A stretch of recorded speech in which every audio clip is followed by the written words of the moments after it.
Yo, what's up, guys? Paulie Malignaggi, Tommy Reno, and this is Tommy and Paulie's Big Fight Forecast. Another great week of boxing lined up. It's going to be a good month of boxing. It's been a pretty good month of action-packed fights so far this month, with the best is yet to come, I think, Tommy. Remember, everything discussed on Tommy and Paulie's Big Fight Forecast is not gambling or investing advice. It's strictly for entertainment purposes. But, Tommy, we do like our parlays. What's going on, bro? Last weekend here before the big one. Next week it's a ton of cards, four cards. Yeah. Yeah, So it's going to be a lot of action next week. We're gearing up with a little warm up this week with some good action this week as well. yeah, so next week we'll probably have to do two shows and break it down into two and two because All there are right. four big cards. But this week is the premiere of Zuffa Boxing on Yeah. Paramount Plus. Yeah, Zuffa Boxing, that's going to be main evented by Callum Walsh. But let's get into that card, Tommy. We got Misael Rodriguez versus Austin Deanda, correct? I mean, it's one of the undercard fights. We got Rodriguez, who's a bit heavy. He's minus 600. He's 15-0 with seven knockouts. Deanda also undefeated, even though he's a plus 400 underdog. He's 17-0 with 11 knockouts. What do you see over here, Tommy? This is an interesting fight. Both guys are a bit unpolished. I think this is going to be a fun fight to watch. Both guys got a lot to prove. Everybody that's fighting on this platform at this point is basically fighting for contract, is fighting for an opportunity. So I think you're going to see a lot of good hard fights, and a 15-0 against a 17-0 is a great way to kick things off, right? Um, Rodriguez is good. He's been around for a minute. Yeah. What worries me about him is this guy has 15 professional fights, but he's been a professional bully for 9 years. I mean, that's not a lot of activity for a guy It's that. a part-timer, we'll call him. Yeah, but you know what? He was a Mexican Olympian. I mean, take that for what you will. I don't know how many Olympic gold medals we've seen throughout the course of history coming out of Mexico, but he was an Olympian. So I mean, he did have some amateur pedigree. Uh, now, Deonta Austin, I am familiar with him because his coach is Scott Sigmund. Scott Sigmund was a fighter. He's from Virginia. He fought Kelly Pavlik. He fought a lot of guys throughout his career. He's a good manager. He's built up a good stable of fighters over there in Virginia. He's a promoter and a trainer. So I'm friends with him on Facebook. I met him a number of years ago at a fight in North Carolina, and cool guy. And he's very high on Austin. I know that Austin's in the gym nonstop. I know that Austin is very dedicated, works hard. He's taken him from the ground level up. And Austin did have a step up fight a couple of fights back. I'm going to pull it up now. It was on a top rank card. I believe it was actually the Keyshawn fight where Keyshawn did not end up fighting because of the altercation, outside of the ring. He's on that card. Correct. Yeah. So he did have a step up fight. That was against a 12-2 fighter where he won an 8 round decision. So that's what I watched last night. Um, that particular fight, the guy's name was uh, Deontros Peters. So 12-2. What stuck out to me now is this guy Austin. He's a little unpolished. All right, he's a little wide with his punches. He's got decent footwork. He's not the fastest guy in the world. He's not the hardest puncher in the world, but he's very determined. He throws a lot of punches. Has a lot of balls. So I think this fight is actually going to come down to intangibles. I think both guys are unpolished fighters. I think both guys are not don't have the biggest skill set, but I think it's going to come down to intangibles and who wants it more. Now, in that fight, Deontay, he was behind in that fight, and he pulled out that victory in the last 2 3 rounds just by letting his hands go, just by coming forward, by being determined, by landing more shots than he was getting hit with. Quite honestly, he's not the most defensively responsible fighter in the world, but he's also not a guy that you're just going to close your eyes and hit. So he just pushed through it, and he pulled the fight out where he made his opponent exhausted and just overwhelmed him. I actually see this fight as a coin flip. Now he's a plus 400. He's a major underdog in this one, and Rodriguez is a good puncher. Rodriguez only has 7 knockouts, but he is heavy-handed. Typical Mexican guy, comes forward, throws a lot of punches, invests in the body, but he's slow. So I see this fight, honestly. There's no value in a minus 600 on Rodriguez. The plus 400 is a bit of a long shot and a bit of an ask for a guy that doesn't have a lot of experience either as far as on a world class level. He has that one step up fight, like I said, but otherwise, the majority of his wins have been against non-descripted competition in Virginia, in his backyard. And and the one step up, he had to pull it out late, so Yeah, he struggled. he had to pull it out late. He did struggle, but I mean, listen, he showed character, he showed balls, he showed heart, determination. This particular fight, again, there's no value on the minus 600, and it's a little bit of an ask for the upset of the plus 400. I actually think this fight goes to 10 round distance. I think that's where the value is. That's a minus 250. And that's So because both guys are hungry and both guys have the L that they got to lose. They yeah, don't. yeah, I think there are going to be some close rounds. It's going to end up in a close decision. I think that this fight goes the distance any which way. Neither guy is a big puncher, and both guys are determined and they're going to fight hard. So I see this fight as a distance fight. Distance fight at minus 250, not bad. You can mix it Yeah, with one or two other legs on a parlay, and you got plus money right away. Let's move on. Kane Sandival against Julian Rodriguez. Now, Julian Rodriguez had the upset last time out on the MVP card, right? yeah. Um, This is an so, interesting one. so Julian, did not get signed by MVP after beating their prospect. He winds up with Zuffa. Well, if he's even with Zuffa, I don't know if he's actually signed with him or is just getting the opportunity. That we don't know. Okay, all right. Who knows how they had their deal structured? Yeah, man, this is an interesting. Julian is an underdog again here, right, bro? He's plus 200. Yeah, He was he's an a plus underdog two against hundred. Octavius, and he pulled out the upset on that one. And now he's a plus 200 against a minus 280 favorite, Kane Sandoval, who's 17-0 with 15 knockouts. Is that deceiving, Tommy? For you? Yes, it is. Sandival's a good fighter, but this should be an even money fight. This should be like a minus 110 each or minus 115 each. Our buddy Johnny knows boxing is heavy on Rodriguez. So as I was doing some film study last night, I saw why. Now Sandoval was a good fighter, but Sandoval also very slow, very lethargic. A natural 140. So this fight's at 147 pounds. This is his first fight at 147 pounds. So that's Julian also turned pro 140 though. what's So that? Julian also turned pro 140, I think, Are we right? sure on that one? I thought he turned pro at like around in between welterweight and junior middleweight, like around 150, 151. He fought Pedraza. Did he not? Did he even Yeah, fight? his only loss was to Yeah. Pedraza. Pedraza's at 140, I think the fight was. All right, well either way, you're talking about this fight's a welterweight. So I mean that Yeah. fight with Pedraza, I think was like 146, 147. That And was only like 3 years ago. And Rodriguez is a guy who's performed this weight. I mean, because Octavius was a natural light middleweight, you know? Oh, and he's a big one, and he's big, and he's Mhm. strong, and he hits hard.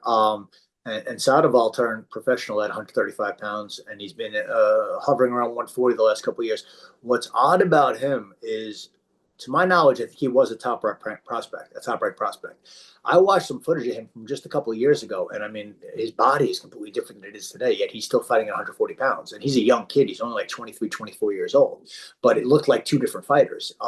The recent footage I saw of him, he was soft around the midsection, slow, borderline lethargic, pushing his punches where he was actually, if he would throw a cross, he would cross his feet over and square up. Just Yeah. very unpolished. His feet are very unpolished. You're right. Yeah, appeared to what I saw a couple of years ago, where he was a much leaner guy at 140 pounds. He looked sharper, moved a lot more fluidness. So I don't know what's been going on with him, how with this strange body transformation, and now he's going to 147. So you're thinking if he's looking soft at 140, what's going to look like at 147? Some of these Mexicans, though, man, they're pretty good fighters, but they can't stay away from the food, bro. You got to think of Pablo Cano, think of Yeah, Jesus Saracho, another pretty good fighter. Could it be that this guy's just got a problem, you know? could be. I mean, Sandoval is a good puncher. He's got 15 knockouts and those 17 wins, so he is heavy-handed, but Mhm. he's slow, Paulie, and he's there to give with the right hand over and over and over again. Now, from what I've seen with Julian Rodriguez, he has a decent right hand, but his bread and butter is the left hook. He's got a hell of a left hook. That's what bailed him out of jail on the MVP card last year, where he scored the 10th round knockout. He's got a real good left hook. Listen, Rodriguez is very, very live in this fight. So for me, at plus 200, dude, I got to punt. I have to punt. I have to take a chance on Rodriguez here. Like I Yeah. said, this is a fight. They got the odds wrong here. This should be an even money fight. I wouldn't even be surprised if I originally opened it up the apps and I saw Rodriguez as a very slight favorite, maybe like a minus 105 against a plus 120 situation. So I think Sandoval has more to prove here. I don't know. I think Rodriguez was pretty much a blue chip prospect before that loss to Mendoza. Uh, Yeah. I mean, this was a top ranked guy. He's a Jersey guy, huge amateur pedigree. The loss to Pedraza, you mean? Pedraza, a Yeah. national amateur, national Golden Glove champion. I mean, this guy had a really good amateur career. So I know that it was mentioned to me by Johnny actually that he's dealt with a lot of injuries the last few years. So that might have hampered things. That might have hampered his activity, maybe Mhm. some of his performances. But I mean, I got to lean towards Rodriguez here, especially coming off with the momentum he's coming off with that last fight where he got off the canvas, scored Mhm. a dramatic 10th round knockout. And he didn't just score it with one shot. He broke his man down where you kind of saw Yeah. what was coming. I mean, I put a live bet in that fight in the 7th round. I said, he's going to come from behind. He's going to score a knockout. It was a 10-round fight. And by the time he scored that knockout, he evened things up on the scorecards. So, yeah, I'm going to lean towards Julian Rodriguez here, plus 200. I mean, am I going to bet it big? No. But I'm going to do, Right. as I do, separate parlays, and that's going to be one that I use where I'm going to put that one in at plus 200 with some reliables. Yeah, and this reliables get you up even more. So Yeah, there'll be a nice plus money parlay. Let's move on to the main event on this card, Tommy. We got Callum Walsh against Carlos Ocampo. Ocampo, we've seen him several times around high levels. Guys, he's come up short. Two times he's come up short in first round KO losses. Randomly went the distance with Sebastian Fundora, though, which is really random considering he got knocked out in yeah. one round by Tim Tszyu and got knocked out in one round by Errol Spence. Other than that, not really a guy who stepped up. So he's come up short at a high level. They are expecting Callum to be that high level guy that he comes up short against. Callum, not a lot of pro experience yet. Didn't think he was that impressive against Fernando Vargas Jr., but a lot is expected of him. So does he turn the corner here? Um, yeah, no, I think that Callum Smith gets this fight, but I think Callum Walsh. Campo, Callum I Walsh. think. Callum Walsh, Tommy. I'm Callum sorry, Walsh. Callum Walsh. I think on Campo, listen, you're going to shine a spotlight on those two knockout losses. That's a big thing. Both of those were first round knockouts. Spence, I believe, got him with a body shot. Well, because those are the only recognizable names on his record. So I'm Well, listen, he's like you said, he has three losses. The other one was to Fundora. He did beat and I watched it last night. Old top ranked fighter Mikel Zuski, who was 35-2 at the time, but kind of looked shot in that fight. So I don't know how much stock I put in that victory. And I mean, most of his wins, are over nondescript opponents. Yeah. He doesn't have any real big names on his resume, and yeah, he got knocked out in the first round by Spence in the step up fight, and then again by Tim Tszyu. He really got blitzed. I mean, he got knocked out in that fight, and that was his last big fight. So since then, that was 2023. He's had three easy fights out of the country. All three of those wins were in Mexico. The thing that I find interesting though is Walsh is a good fighter, yeah, but he's not on the level of a Tim Tszyu or Errol Spence yet. So that's why I think Campo can win some rounds and give Walsh some good work throughout the course of this fight. Ultimately, I do see a distance fight here. The thing with Walsh is he's balancing. He moves a lot. He uses his legs. He's a busy fighter. He uses the jab. He's got nice size for the weight class. We know what to get out of Carlos Ocampo. He's going to come forward. He's going to use the 1-2. He's not the fastest guy in the world, but when he closes the distance, he does let his hands go a little bit. But he's also an older fighter. But again, Walsh is not on the level of Errol Spence or Tim Tszyu at the time Is those fights happened. Ocampo on the level that he was even against Fundora? He's not really gotten a lot of rounds. Oh yeah, yeah, I know. Good point to make. Good point to make. But I just don't see. I see. Colin Walsh is coming off the victory over Fernando Vargas, and he also fought a guy I mentioned it to you yesterday, I believe, Israel Villarreal, who he fought on Pro Box, who's a good fighter. He's actually originally from New York. He's a Dominican guy.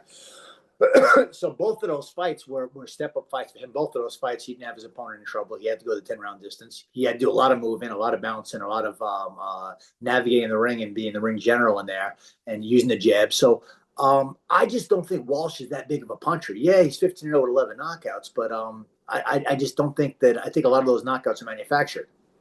Yeah, I see the same thing as you, Tommy. I just don't know how much Ocampo is hungry anymore. That's your worry. These guys they show up, they've sort of gone back on a winning streak with some below the radar wins where they didn't even care. It's elementary to get the win just so they can be picked for a fight like this. Yeah, the unfortunate part about this is this fight originally opened as a minus 500 for Walsh, which sounds like long odds, but I was fine with the minus 500. I thought that was Now it's like minus 1,000. now went up to like minus like 950, which is silly. I mean, Yeah. that's wild. So I was fine with the minus 500. This thing jumped, which means that there's a lot of money going in on Walsh, obviously.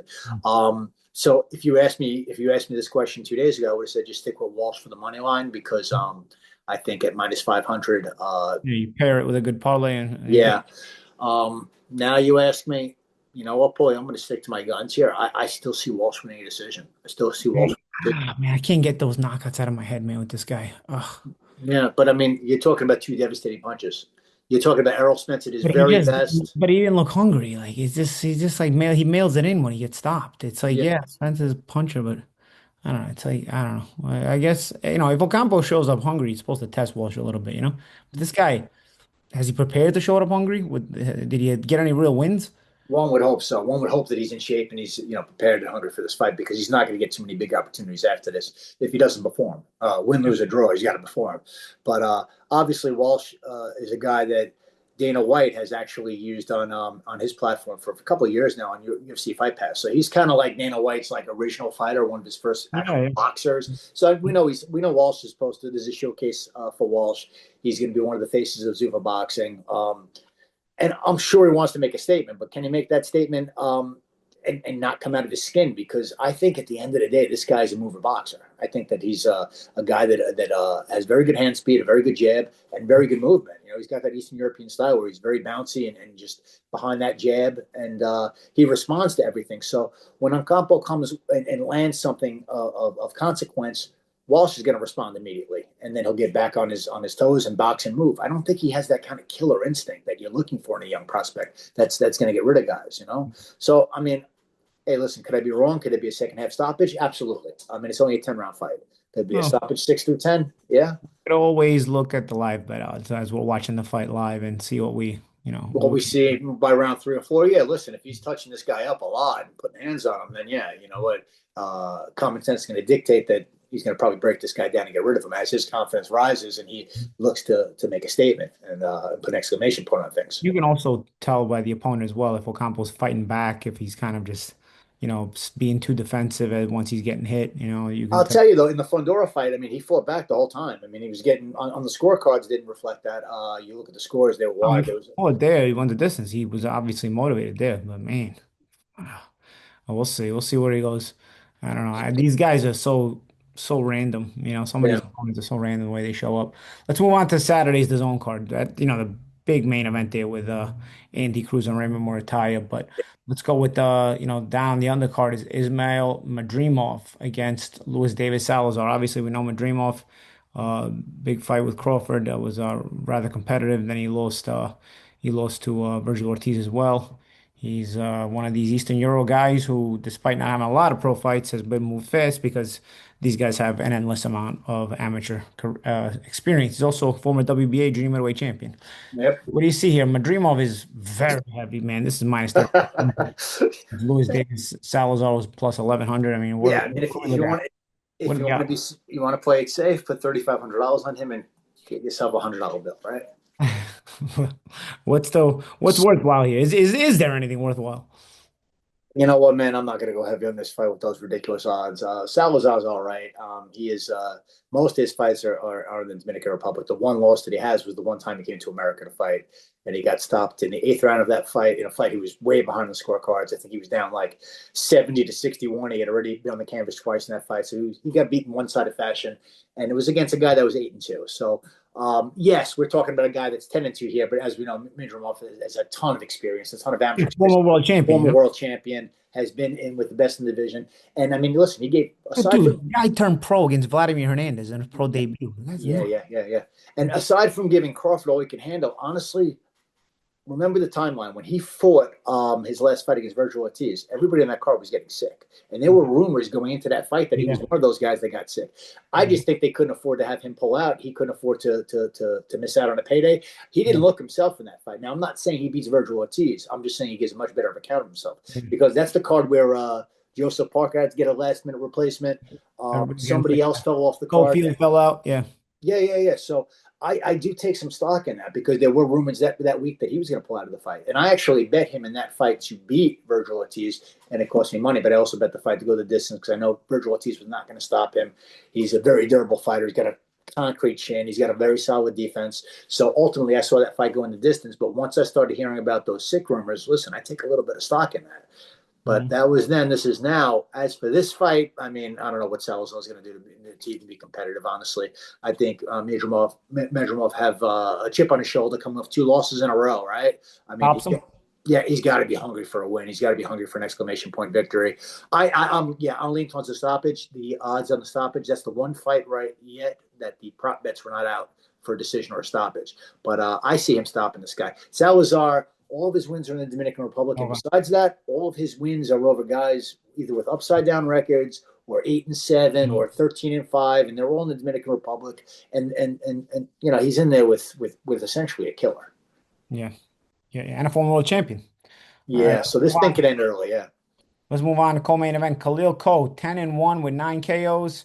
He's taking on Jesse Hart. This fight was supposed to happen, I feel like, a few months back, right? It ended up not happening. It was. It got postponed. I'm trying to remember the reason. I think maybe Cole might have got injured. I don't remember, so I don't quote me on that one. But when this fight was first announced, I was actually kind of high on Jesse Hart, and I'll tell you why. Because Jesse Hart has over 40 professional fights. I think he's 36-3 with a draw. Mhm. Obviously, those three losses were all caliber fighters, high caliber fighters. The two to Ramirez. One was a split decision to Zerto, and the second one lost. The other loss was to Joe Smith, who is a Mhm. world class puncher. Now, those are his only three losses.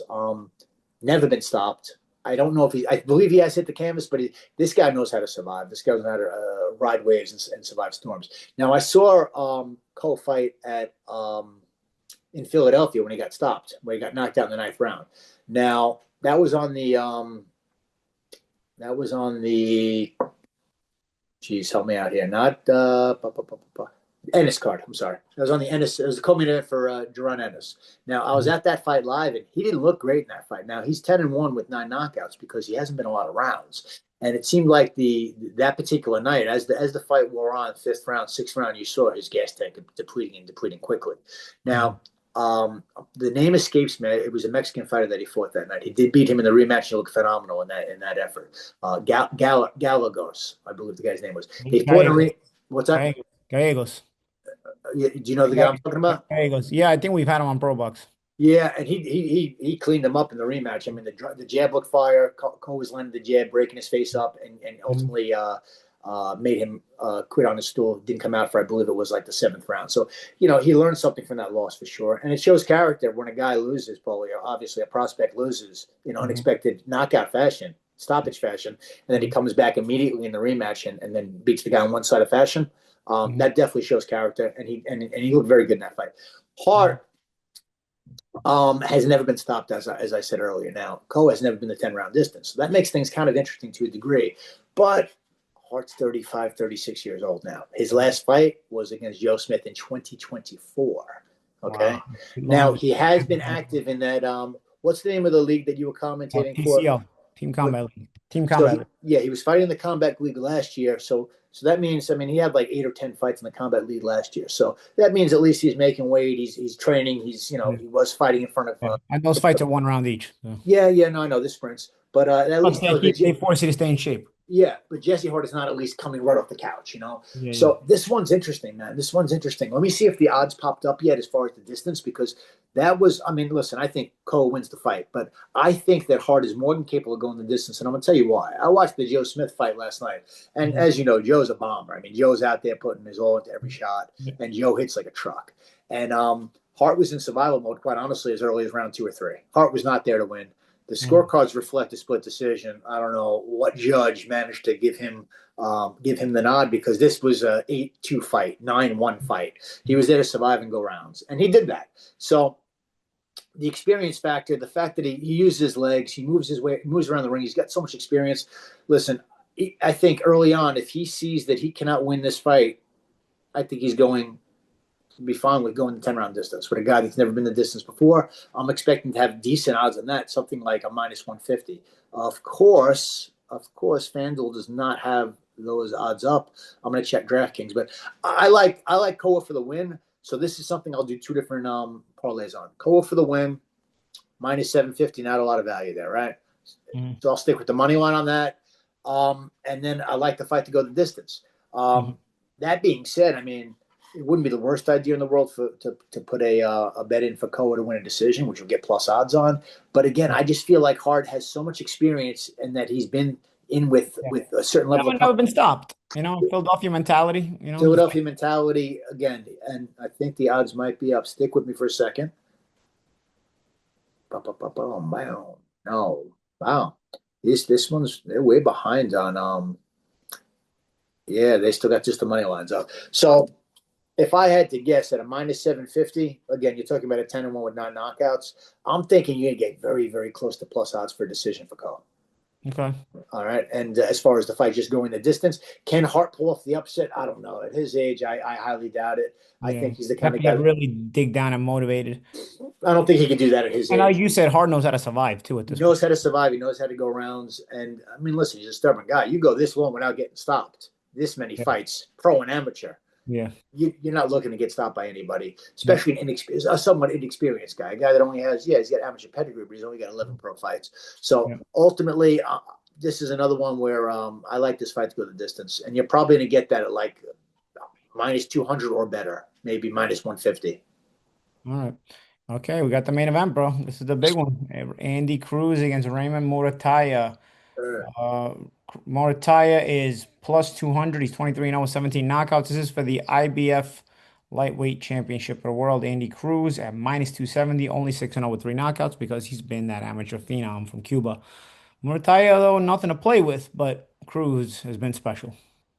Yeah, but is the banana peel in the cards? I mean, we've discussed this so many times. We saw it happen so many times in 2025, right? These guys that are fast tracked in with Yeah. a far more experienced fighter, and Mhm. then things start out as front running the first half of the fight, then they eventually unravel and start to fall apart the second half of the fight.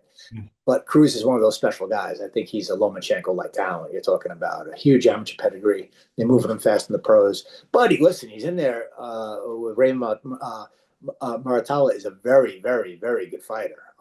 Yeah. The loser of this fight, this shows to show you just how good the lightweight division is that, even the guys who come up short could still be, competitive and in the mix. We talk about maybe Noakes, Sam Noakes, the guy who lost to Abdullah Mason. This is a really good weight class. Oh yeah, yeah, I love to see. I can't wait to see Noakes again. Noakes gave such a good account of himself. His stock really went up in that fight with Mason. Mhm. This is a good one. I mean, I've been back and forth on this one, but as of last night, when I did a little more film study, I gotta lean towards Andy Cruz because the one major separation between the two of them I see is speed. He's got really quick hands. Obviously, he's got diversity. He's got his punch selection is all over the place. He'll double the hook. He's always behind the jab. He works the body. He's got good legs. I think he's got just more diversity to his game. Maratella is a patient fighter who needs you. I just don't think he's busy enough to disrupt Cruz's rhythm, to disrupt his And he timing. closed the gap enough to get to the body to slow down that speed of Cruz. He's going to have to try, but he's going to have to eat some leather to do it. Is he willing to eat that leather to do it? Is he willing to take punishment to do it? I mean, you're not going to beat Cruz unless you're willing to get close to him and receive some punishment along the way. You're going to have to turn into a war. You're not going to outbox Cruz. It's just not going to happen. The guy's too busy. He's too slick. Very good legs. I don't think Murataya would show up to outbox Cruz, though. I think Murataya is showing up to try to basically outgut him, Yeah, but Also has Moratella is that not. Philadelphia mentality. Moratella has shown. I mean, listen, he's a good fighter. He's got good punch selection. I like some of the things that he does. He's always behind the jab. He works the body good. He'll throw the uppercuts with both hands. I mean, he does a lot of things. But what I don't see from him, and it's good. I mean, listen, he's a very patient fighter, but I don't see supreme aggression from him ever. I don't see a lot of aggression from him, and I think that's what you need to beat a guy like a Cruz. You got to make things very, very uncomfortable, kind of like Yeah, Salido did against Lomachenko. yeah, I mean, yeah. you got to make things very rough and And uncomfortable. Toledo had a lot of pro championship experience. Morataya, Yeah, his first title fight as well, So both of these guys coming into their own with an undefeated record. yeah. This is going to be an interesting fight, but I think the Cruz is going to front run on this one. It's a matter of can Muratalla take anything out of him and deplete him for the second half of the fight and kind of make things a little more even. You know what I mean? I think it's a tall ask, honestly. I lean towards Cruz on this one. I think it's a distance fight. Cruz is a minus 105 for the decision. All right. I like Cruz on the money line also at minus 270 is not the worst odds in the world. When you Mhm. pair up a minus 270 with what did I like? I like the Mazal Rodriguez fight to go the distance. That was a minus 250, I believe I said on that one, right? Now you're Yep. basically at even odds. So you don't necessarily have to go with Cruz for the decision at minus 105, but I do think that's the direction I'm going to head in. I think this is a distance fight. I think Mhm. there will be separation between the two of them, but I think that the Cruz is going to put so many rounds in the bank early. I think that's where you're going to see the separation. I think the second Yeah. half of the fight, things might get a little closer, but I think that Cruz is going to have so many rounds in the bank. It might not. Muratalla is going to be playing a lot of catch up at that point. All And I right. don't think he's that kind of puncher, Paulie, where he can change things, Yeah. with one big shot. Yeah. Yeah. Yeah. All right. Well, that's this week's episode. We got some 2 days worth of boxing. Some we went over some good fights here. Next week is It's huge. dynamite. Yeah, yeah. Dynamite boxing weeks with several cards all over the place, top level fights like you mentioned. Zayas, Shakur, Azim, who Yeah. we forget, Josh Kelly against Muratalla, yeah, so many fights Muratalla. on next weekend. I don't know why boxing does this where you have this all on the But, same day. but some of them are in Europe, so you can Yeah, get yeah, a couple of them in the different time afternoon. zone. Yeah, so Couple in the afternoon, but unfortunately, Shakur and Lopez are going to be fighting basically the same exact time as Zayas. yeah. Oh, well, we'll have to figure that one out. But we'll We'll we'll have we'll get to plenty of that time to next talk week. about it. Yeah, we'll Yeah. have plenty of time to talk about it. All right. That's it, right? That's it. We went over all the fights for this weekend. Listen, I'm excited for Morataya and Cruz. Honestly, I think I think it's a real good fight. You made a lot of good points with Cruz. I'm apt to agree with you on this one. Ocampo scares me. That's the only one, man. Ocampo scares me, man. He's sort of a wild card in that he shows up totally listless. But like Yeah, I said, I was at the Spence fight live. Maybe I just can't get that bad taste out of my mouth about him. But that Paulie, that was a knockout to the body with the Spence fight. All right, I don't know if you saw the Zoo fight. The Zoo one was actually a worse knockout. I mean, he got yeah, flatlined. but I wasn't there live. You know what I Yeah, mean? yeah, no, I get it, I Like, get it. But you yeah, know what? yeah, So yeah, that shines a spotlight. That of course shines a spotlight where you say this guy had two big step up fights and he got yeah. absolutely destroyed in the first round. I get But that. you also make some good points. Walsh is not that guy. He may one day be. I'm not sure, but he's definitely not that guy right now. Yeah, and also listen, I do take stock in going 12 rounds with Fandora, who's a windmill, is not easy. Yep. Agree. All right, man. That's Tommy Reno, and I'm Paulie Malignaggi. This has been Tommy and Paulie's Big Fight Forecast.